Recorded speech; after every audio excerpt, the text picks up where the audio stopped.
Říct, jaké zvíře na světě je úplně nejjedovatější, není vůbec snadné.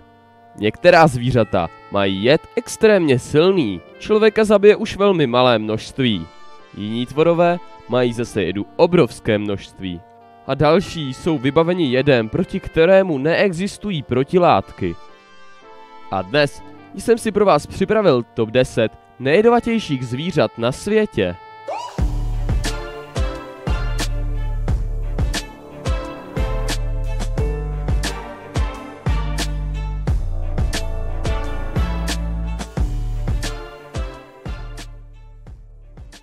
Mořská vosa. Jedno z nejnebezpečnějších zvířat světa je medúza jménem čtyřhranka Fletcherova. Poměrně malá medúza je vybavena až 3metrovými žahavými chapadly posetými jedovatými buňkami.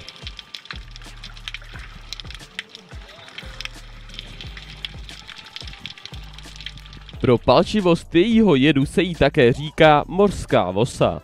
Jak moc nebezpečná je? O tom nejlépe vypovídají čísla. Od roku 1954 zabila nejméně 5567 lidí. To je asi 100krát víc než všechny druhy žraloků dohromady. Její jed útočí na srdce, nervový systém a také na kožní buňky. Nejhorší je ale jeho bolestivost. Po zasažení způsobí člověku takovou bolest, že se většina obětí utopí nebo jim selže srdce. Jed je tak prudký, že pokud není zasažený člověk okamžitě ošetřen, většinou hned umírá. Nejlepší obranou jsou celotělové potápěčské obleky.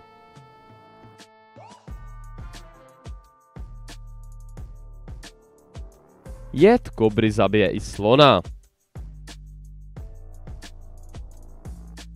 Nejjedovatějším hadem je kobra královská. Působivě velký plas může měřit až 5 metrů.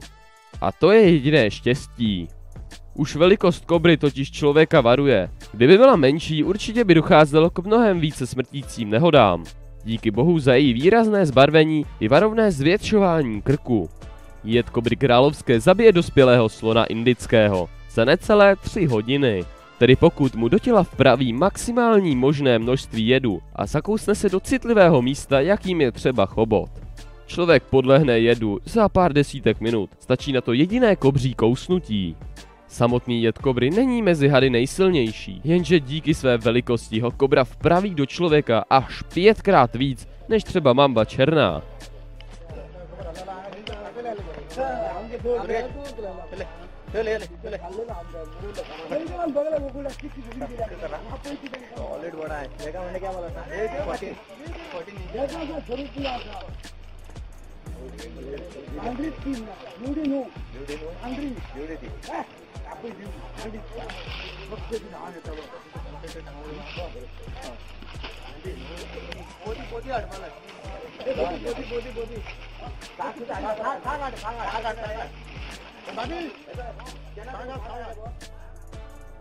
Zabijácká krása. 15 cm dlouhé lastuře mořského plže, homolice mramorované, se ukrývá jeden z nejhorších jedů planety. Jeho síle se může vyrovnat jen málo který jiný. Pro ilustraci, jediná kapka by stačila k zabití 20 lidí. Homolice používají jed především k lovu jiných mořských tvorů, ale samozřejmě se jim také brání, cítili se v ohrožení. Pokud byste někdy při potápění na tohoto tvora narazili, určitě na něj nesahejte, jinak by na vás čekal velmi nepříjemný a dost možná i smrtící zážitek. Příznaky otravy někdy přicházejí okamžitě, jindy až po několika dnech. Nejhorší je, že na tento jed neexistuje žádný protijed. Je vlastně skoro zázrak, že jedu homolice podlehlo v moderní době jen 30 lidí. Malá a smrtící. I když pokládáme za nejjedovatější zvířata hady, mnohem víc nebezpečnějších tvorů najdeme mezi bezobratlými. Prakticky vždy na jed upozorňuje pestré zbarvení zvířete. To je i v případě chobotnice kroužkované. Je velká asi jako tenisák, ale i to stačí na zabití člověka. V těle má tolik jedu, že by stačilo na usmrcení 26 dospělých lidí během několika minut. také na tento jed neexistuje zatím protilátka. Buďme rádi, že se tyto chobotnice vyskytují až na druhé straně planety, v mořích kolem Austrálie a Japonska.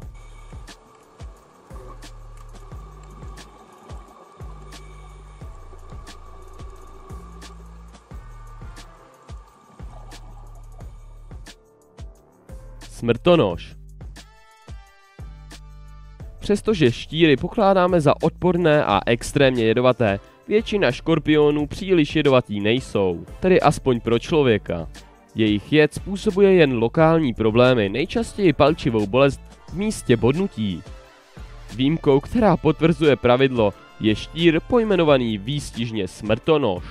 Asi 10 cm dlouhý škorpion žije relativně nedaleko od našich hranic. Najdete ho už v Turecku.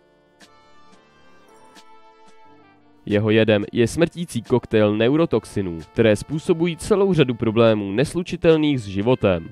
Nejprve přichází závrať a prudká bolest. Později silné křeče, které člověka paralyzují a nakonec i zabijí. Sérum proti jedu tohoto štíra sice existuje, ale přesto na jeho bodnutí stále umírají lidé. Štíři totiž žijí v odlehlých oblastech a když někoho bodnou, většinou se k zasaženému dostane pomoc už příliš pozdě.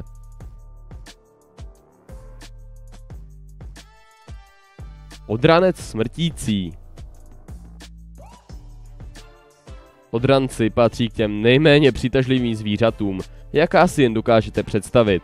O co hůř, mají extrémně silný jed, mezi rybami dokonce vůbec jeden z nejsilnějších.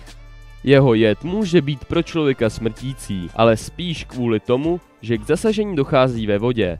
Když se člověk přestane ovládat, může se utopit. A ovládat se přestane po zasažením jedem odrance smrtícího prakticky každý. Jeho jed je děsivě palčivý, existují dokonce zdokumentované případy lidí, kteří se pokoušeli zasažené místo odříznout z těla. Tímto místem bývá nejčastěji noha. Odranec má totiž jed v ostnech na zádech, takže mu občas někdo na hřbet šlápne.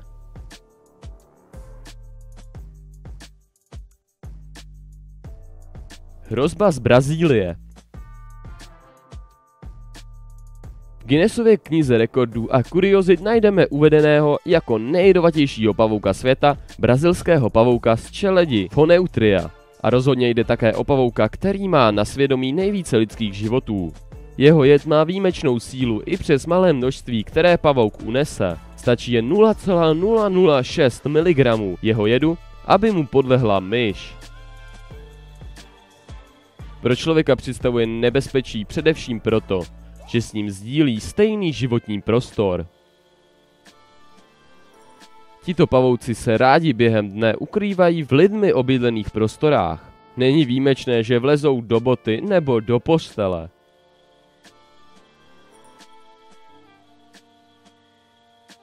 Jejich jed má jednu zvláštní vlastnost. Kromě toho, že zabíjí, způsobuje mužům několik hodin trvající erekci, která může vést až k impotenci.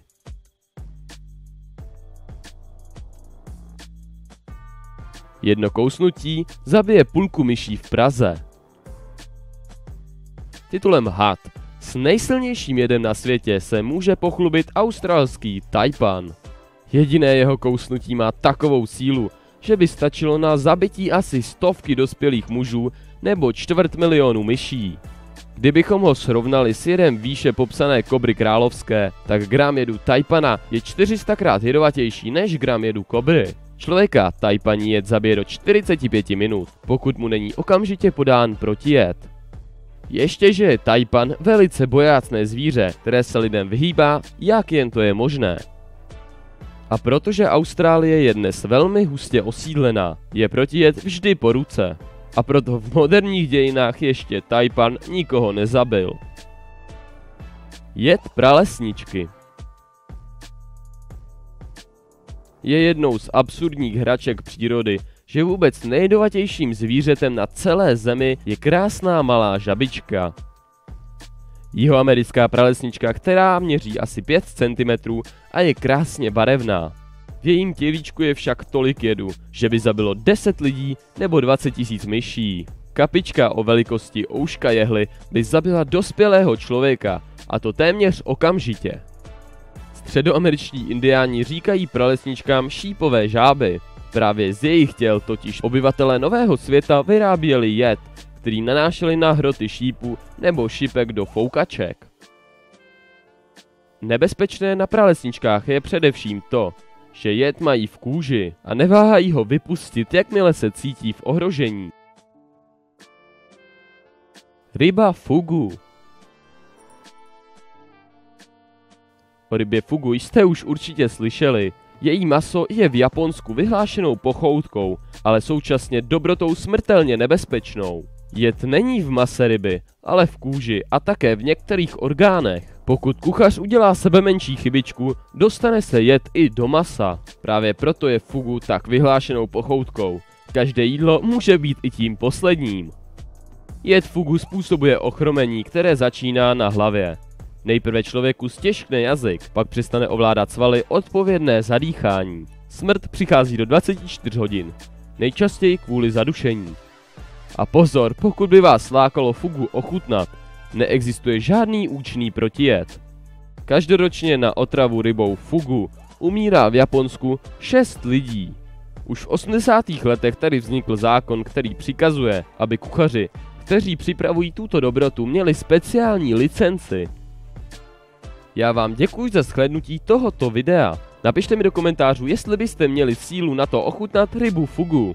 Já budu rád, když dáte like. A pokud se vám také líbí moje ostatní videa, tak se můžete přihlásit k odběru. A já se s vámi budu loučit u dalšího videa, takže čau. Největší z omylů vyšetřovatelů.